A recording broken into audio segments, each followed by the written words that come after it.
રાધે કૃષ્ણ, રાધે શ્યામ. ધર્મમ ચર સત્યમ વદ. પુસ્તકનું નામ છે પરમ ભાગવત મહેતા નરસિંહનું સાચું દર્શન, સંત રાધેશ્યામજી કૃત. પ્રકરણ નંબર 7, મહેતાજીની મૂર્તિ ને સ્વરૂપ. જ્યોતિ અમી બાલ રવિ તાણી, મુખ પુણ્ય પ્રકાશી, ચંદ્ર રે પૂજુ નરસિંહને રે. વળી સુંદર શુભગ શ્વેત સુમંગળ, પ્રૌઢ પ્રતાપી છે કાયજી. વળી મહેતાજીની મૂર્તિ પણ બરાબર નથી. મહેતાજીને અખંડ શ્રી પરાત્પર પૂર્ણાતિપૂર્ણ સચ્ચિદાનંદ સ્વરૂપનો સાનુભાવ હતો. તે ખાસ કૃપા અનુગ્રહના આત્મા હતા ને પ્રભુ સ્વરૂપમાં તલ્લીન હતા. તેથી તેનું સ્વરૂપ અખંડ આનંદ પુલકિત, પ્રેમ ઉત્સાહપૂર્ણ, ગંભીર ને મંગળ રૂપ અતિ તેજસ્વી હતું. તે વિજોગના દર્દી ન હતા, પણ સંયોગ સુખમાં ઉલ્લાસતા, રાસ રસિક ભાવમાં તન્મય અતિ પુષ્ટ હતા. લીલાના આનંદમાં મસ્ત, દિન દુખીને સહાય રૂપ, સાધુ સંતને આશ્રય રૂપ, કેવળ ઈશ્વરી ગુણોથી ભરપૂર, સર્વાંગે સુંદર ને સુઘટિત, ઉત્તમ નાગર જાતિના સત્વ ગુણમય દેહ ને અંતઃકરણથી વિભૂષિત એવા મહેતાજીની મૂર્તિને કાળી ને ગામડાના ખેડૂ જેવી કે અજ્ઞાની તમોગુણી બાવા જેવી, ડોકમાં મોટા પારાની તુલસીની માળાવાળી ને વેશ ગામડાના બાપુ જેવો રાખવો એ મોટી ભૂલ છે. 500 વર્ષ પહેલાના નાગર, બ્રાહ્મણ કે ક્ષત્રિય જાતિના દેહો સ્વરૂપવાન, પ્રકાશમાન, ઉદાર, અમીર ગૃહસ્થોની છાયાવાળા હતા. તેમાં નાગરો ઋષિ મુનિ જેવા તપસ્વી હતા. તેમના ખાનપાન, પહેરવેશ, રીત રિવાજ, ધર્મ ધ્યાન વગેરેના પ્રમાણમાં શરીરના ઘાટ, બાંધા, રૂપ, રંગ, તેજ, કાંતિ, પ્રભાવ, આત્મબળ, શૂરવીરતા વગેરેનો ખ્યાલ રાખી મૂર્તિ સ્વરૂપ કે ચિત્ર તૈયાર કરવા જોઈએ. કંઈક જુનાગઢ ને ભાવનગરના નાગરોમાં મહેતાજીનો અણસાર મળી શકે, બીજી જ્ઞાતિ જેવું રૂપ ચાલે નહીં. અત્યારે ખાનપાન, આહાર વિહાર બદલાઈ જતા નાગરમાંથી પણ ક્વચિત અણસાર મળે. અગાઉના સાંગલી ને મિરજના પાટવર્ધન કુળના બ્રાહ્મણ રાજાઓના વાન ને ઉજળાઈ મહેતાજીને મળતા આવે. બીજા દેશના ને ઇતર વર્ણના નાગર તત્વનો ખ્યાલ જ ન હોય.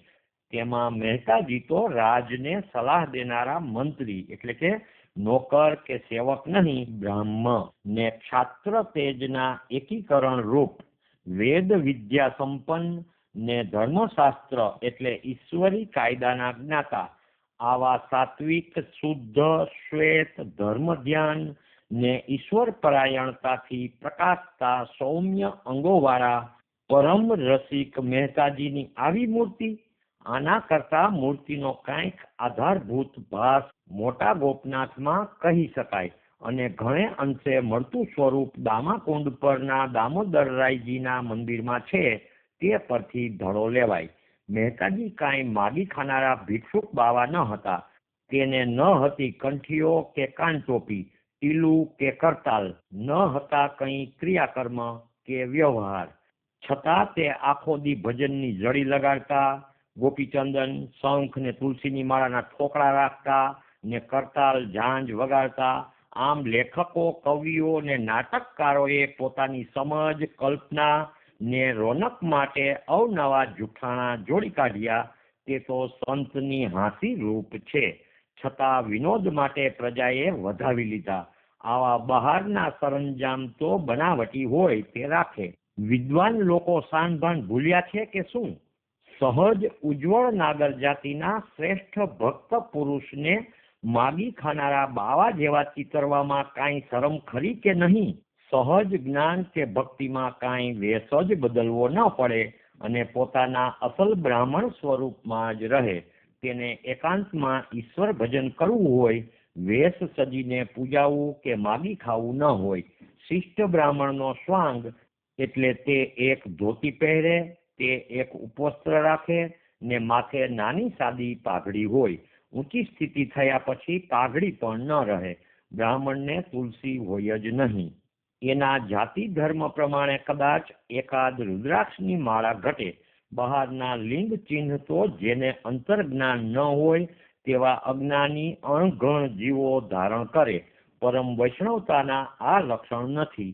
ગીતા, રામાયણ, ભાગવત આદિ કોઈ શાસ્ત્રમાં પણ આવા બહારના ચિહ્ન બતાવ્યા નથી. મહેતાજીએ પોતે પોતાના વૈષ્ણવજનના પદમાં પણ આંતરિક ગુણો જ દર્શાવ્યા છે. મહેતાજીના કાવ્યો પરથી તેની અંતર સ્થિતિ વિચારો. જ્ઞાનીને બહાર ચિહ્ન કે લિંગ ધારણ કરવા પણ જ ન હોય. કરતાલ એટલે હાથ તાળી. તેનો અર્થ કડતાલ વાજિંત્ર કરી નાખ્યો. પ્રેમ મસ્ત દશામાં કોઈ વાર તાળી પાડીને ગાય તે કરતાલ. જેનું ચિત્ત ભગવાનમાં અખંડ લાગ્યું હોય તે બહારના સાધનો કેવી રીતે સાચવી શકે? અને જેનું અંતર રંગાયેલું હોય તેને બહારના સાધનની જરૂર પણ શી? જુઓ મહેતાજીના પદ. ધ્યાન ધર ધ્યાન ધર નેત્રમાં નાથ છે, અંતર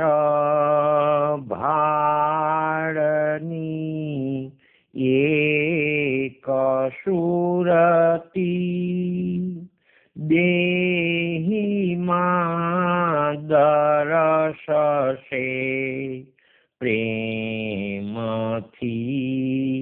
પરસશે.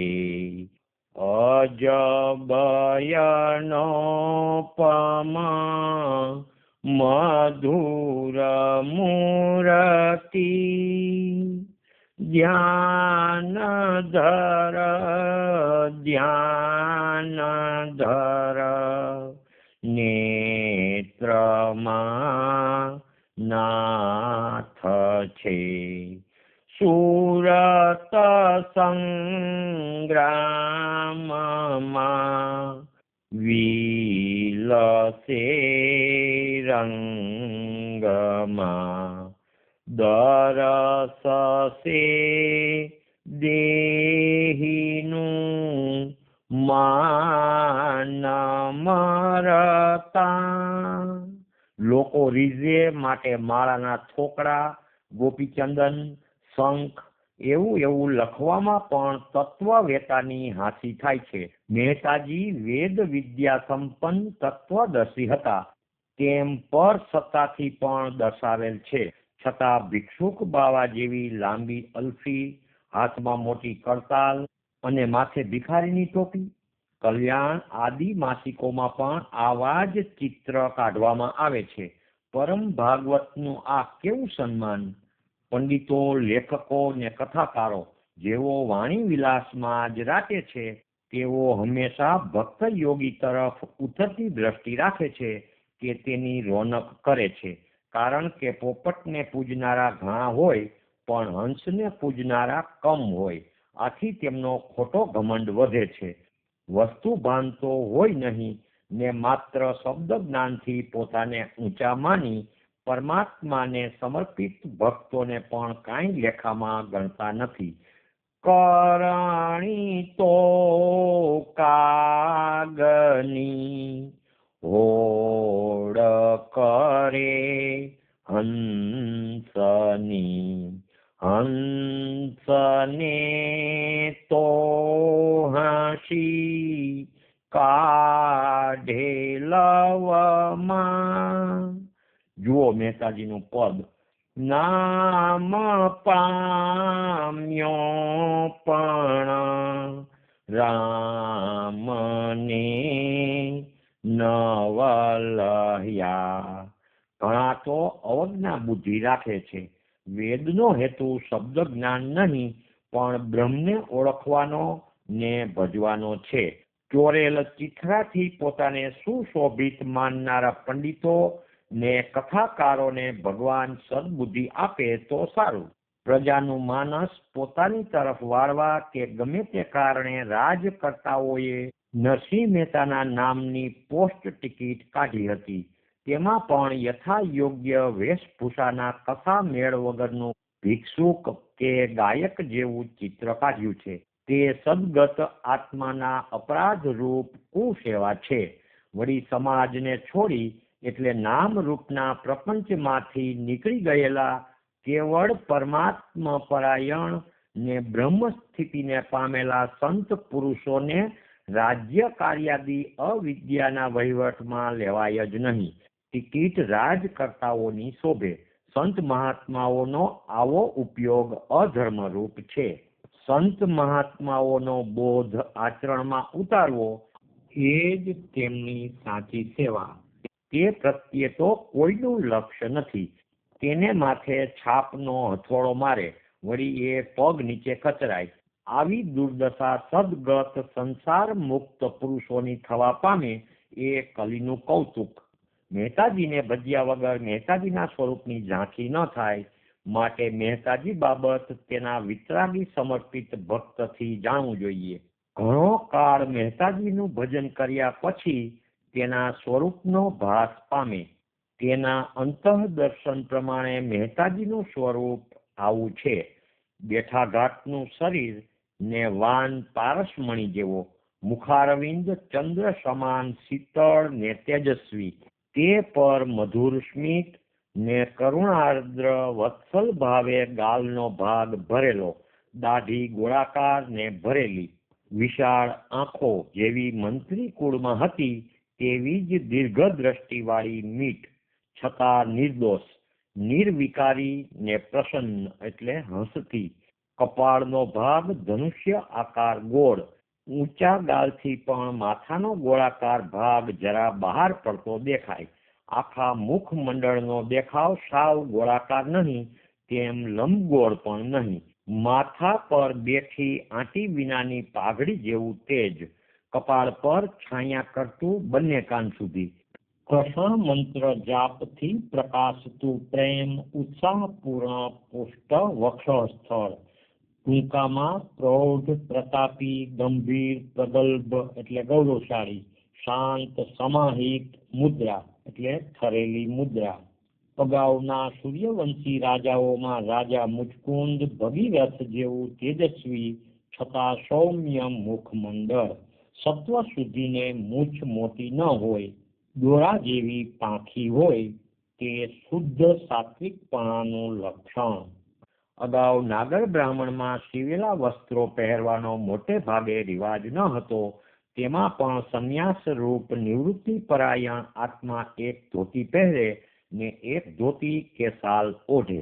મંત્ર સિદ્ધ થવા છાતી ખુલ્લી જોઈએ, માથે શિરો મુંડન, નાનું ભટ્ટ જેવું રખાતું હોય કે ન હોય. આ પુસ્તકની શરૂઆતમાં આપેલા ચિત્ર પરથી મહેતાજીના સ્વરૂપનો કંઈક આછો ખ્યાલ આવી શકે. કલ્પનાની વાત જુદી છે ને અંતરદર્શનની વાત જુદી છે. ઘણા વર્ષ પહેલા થઈ ગયેલા મહાપુરુષના દેહને ચિતરવા કરતા તેના ધર્મસેવન, જ્ઞાન, વૈરાગ્ય, ભક્તિ, સદગુણો આદિને ભજવા એ જ ભલું કરનારું છે. અત્યારે ચોરામાં સભા મંડપમાં નરસિંહ મહેતાનું નામ આપી ખોટા ચિત્રો અબુજ જનતાને પૈસા લઈને બતાવવામાં આવે છે. લોકો પણ અનુભવ વગરના કવિઓ, લેખકોએ પોતાની કલ્પના પ્રમાણે કે રોનકમાં જે કાંઈ ખોટું સાચું વર્ણન કર્યું તે આવા ચિત્રો મહેતાજીના સ્થાનમાં જોઈ સાચું માની લે. આમ કાર્યવાહકો લોકમાં જુઠ્ઠાણું ફેલાવવામાં મદદરૂપ થઈ પાપના ભાગી બને. આજકાલ રામ, કૃષ્ણ, શંકર, દેવદેવી તેમજ સંત મહાત્માને નામે મન કલ્પિત લખાણો ને ચિત્રોનો પ્રચાર થઈ રહ્યો છે. ચિત્રકાર ગમે તેવા કલ્પિત ચિત્ર ચિત્રી નીચે રામ, કૃષ્ણ, નરસિંહ મહેતા, મીરાબાઈ વગેરેનું નામ લખી નાખે છે.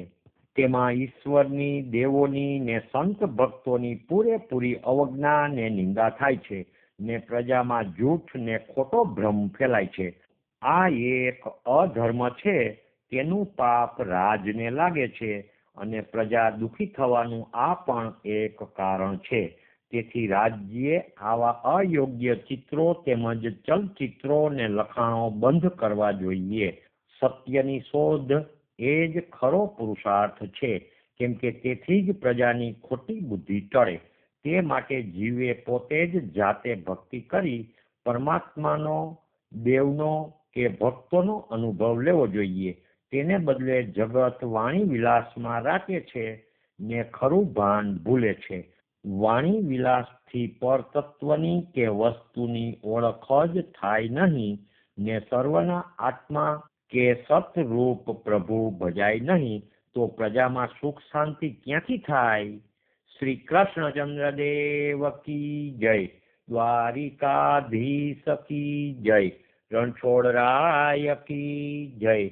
નરસિંહ રામ મહારાજ કી જય. સદગુરુદેવ કી જય. રાધે શ્યામ, રાધે શ્યામ.